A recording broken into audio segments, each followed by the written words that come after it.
नमस्कार दोस्तों, स्वागत है आप सभी का आपके अपने चैनल वेदादर्शनम पर। और आज की इस क्लास में हम पढ़ने वाले हैं भारतीय संस्कृति भाग 2। इसके अंदर हम भारतीय संस्कृति में जो 16 संस्कार है, 16 संस्कार, उनसे संबंधित 25 प्रश्न हल करेंगे। चलिए शुरू करते हैं। पहला प्रश्न, शास्त्रानुसारम जन्मतः पूर्वः कति संस्कारा संपादते, द्वौ त्रयः चत्वारः पंच। देखिए, मुख्यतः जो 16 संस्कार है उनमें प्रारंभ के जो 3 संस्कार है, गर्भाधान, पुंसवन और सीमंतोनयन, वो जन्म के पूर्व के संस्कार माने जाते हैं। तो ऑप्शन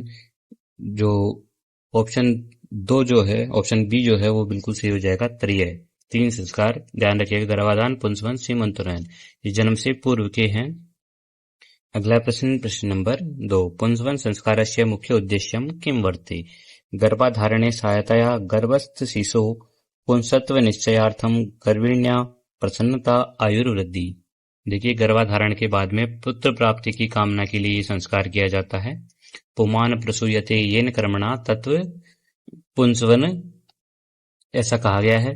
तो यहाँ पर ऑप्शन बी जो है वो बिल्कुल सही हो जाएगा। गर्भस्थ शिशु का जो लिंग है वो निर्धारण करने के लिए किया जाता है ये। अगला प्रश्न, प्रश्न नंबर 3, सीमंतोनयन संस्कार है सामान्यतः गर्भस्य कस्मिन् मासे विहितः अस्ति, द्वितीय तृतीय व मासे, चतुर्थे षष्ठे अष्टमे व मासे, नवमे मासे, प्रथम मासे। देखिए, जो सीमंतोनयन संस्कार है वो गर्भ ठहरने के चौथे, पांचवें, छठे या 8वें माह में किया जाता है। और वर्तमान में जो 8वां पूजन है वो इसी से संबंधित है। तो ऑप्शन बी यहाँ बिल्कुल सही हो जाएगा। अगला प्रश्न, प्रश्न नंबर 4, संतति सिद्ध्यर्थम गर्भिण्या केश प्रसादनम केन संस्कारेण संबंधम, पुंसवन संस्कारेण, सीमंतोनयन संस्कारेण, जात कर्म संस्कारेण, नामकरण संस्कारेण। देखिए, ये जो संस्कार है सीमंतोनयन, इसमें जो गर्भवती स्त्री है उसके केसों में पति सीमंत निकालता है, अर्थात मांग निकालता है। तो यहाँ पर ऑप्शन बी बिल्कुल सही हो जाएगा, सीमंतोनयन संस्कारेण।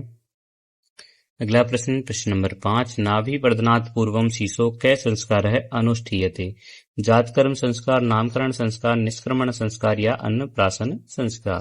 देखिए, नाभि वर्धन से पूर्व बालक को हिरण्य अर्थात सोना, मधु और घी का पान करवाना जो है जातकर्म संस्कार कहलाता है। और नवजात शिशु के जन्म लेते ही पिता द्वारा संपन्न किया जाता है। तो ऑप्शन ए बिल्कुल सही हो जाएगा, जातकर्म संस्कार है।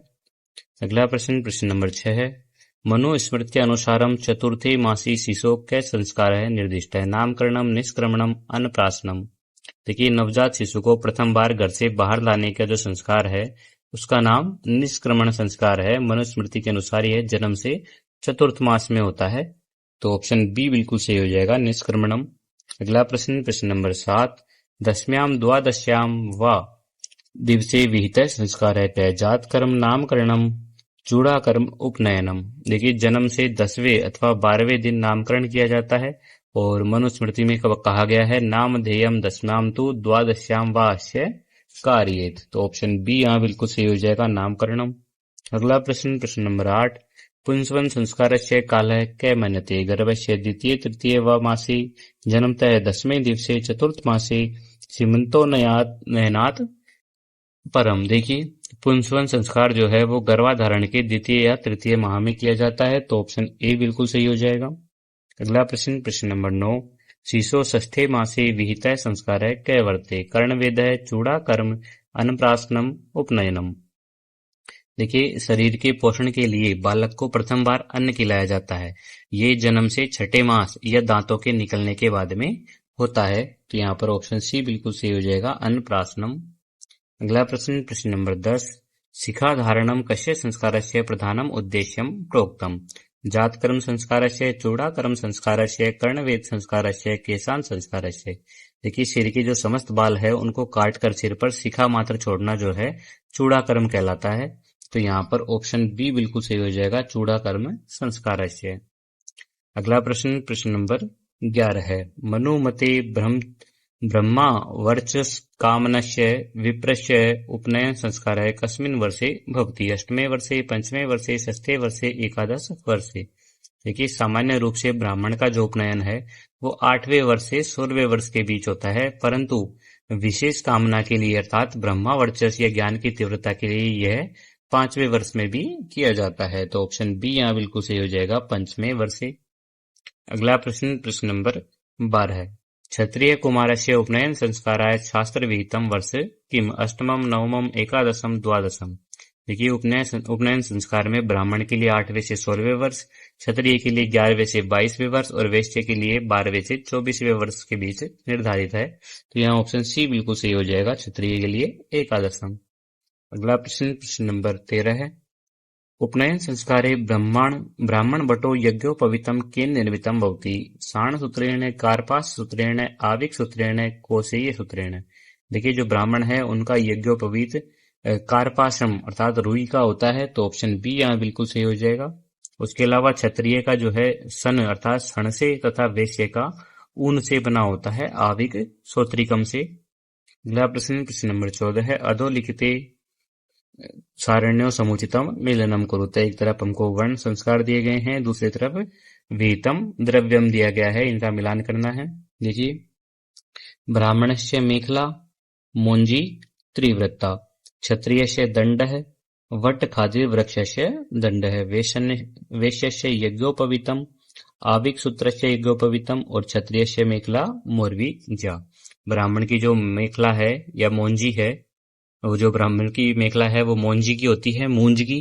क्षत्रिय का दंड जो है वो वट या खेर का होता है।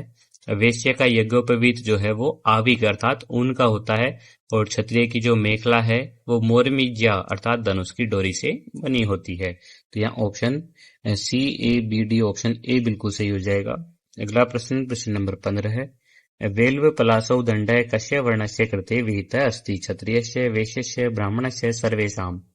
देखिए ब्राह्मणों वेल्व पलासौ अर्थात ब्राह्मण का जो दंड है वो बेल या फिर ढाक अर्थात वेल्व या फिर पलास का होता है, तो ऑप्शन सी यहाँ बिल्कुल सही हो जाएगा, ब्राह्मणस्य। अगला प्रश्न नंबर 16 है। अक्षर लेखनम वर्णमाल्याभ्यास केन संस्कारेण आरभ्यते। उपनयन, विद्यारंभ संस्कारेण, वेदारंभेन, समावर्तनेन। देखिए अक्षर स्वीकरण या फिर अक्षर लेखन, इसका जो कार्य है वो विद्यारंभ संस्कार से प्रारंभ होता है, ऑप्शन बी बिल्कुल सही हो जाएगा। अगला प्रश्न नंबर 17 है। कात्यायना अनुसारम तृतीय पंचमे वा वर्षे अनुष्ठेय संस्कार है।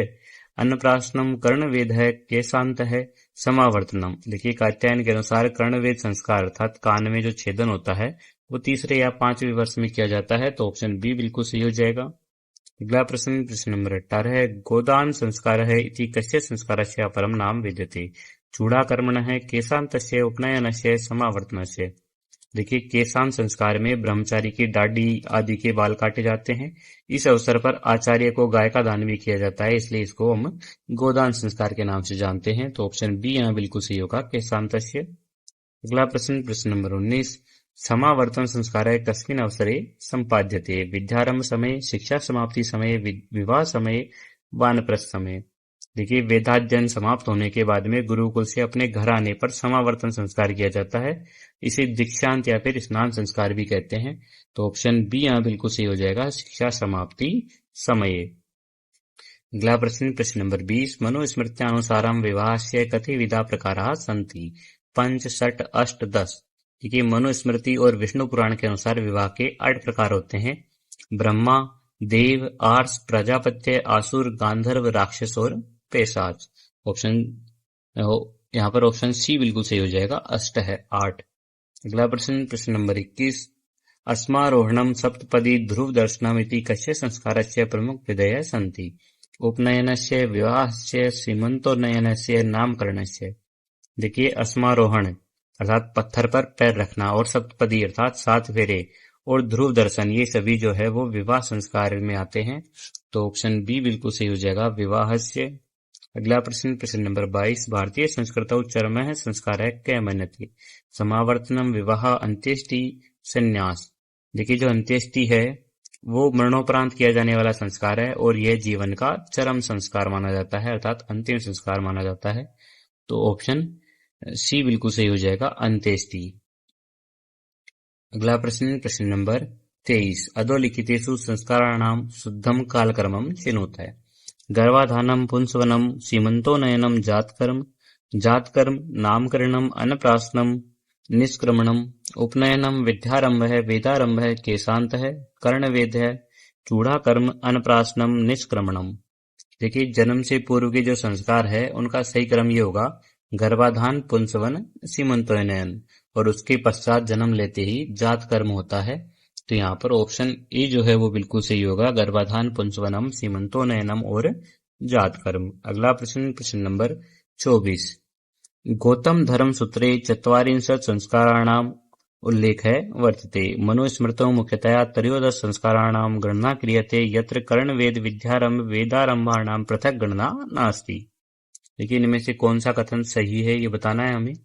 तो यहाँ पर जो कथन, पहला कथन और दूसरा कथन दोनों ही बिल्कुल सही है, क्योंकि गौतम धर्म सूत्र में संस्कारों की संख्या 40 मानी गई है और मनुस्मृति में कुल 13 संस्कार बताए गए हैं, जिसमें विद्यारंभ, कर्णवेद और वेदारंभ शामिल नहीं है। तो दोनों ही कथन सही है, ऑप्शन सी बिल्कुल सही होगा, एक तथा द्वे अपि सत्य।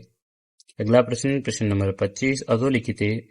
अधोलिखिते सारणो समुचितम मिलनम कुरुते। इनका मिलन करना है, एक तरफ संस्कार है, दूसरी तरफ उनका काल या फिर उस संस्कार का उद्देश्य दिया गया है। देखिए सबसे पहले निष्क्रमणम, ये चौथे मास में होता है। अन्नप्राशनम छठे मास में होता है। केशांत जो है 16 वर्ष में होता है और चूड़ा कर्म जो है प्रथम, तृतीय या पंचम वर्ष में होता है। ठीक है, याद रखिएगा, निष्क्रमणम चतुर्थ मास में, अन्नप्राशनम छठे मास में, केशांत जो ब्राह्मण का होता है वो 16वें वर्ष में और चूड़ा कर्म 1, 3 या 5वें वर्ष में होता है। इस तरह से BABC ऑप्शन ए यहाँ बिल्कुल सही हो जाएगा।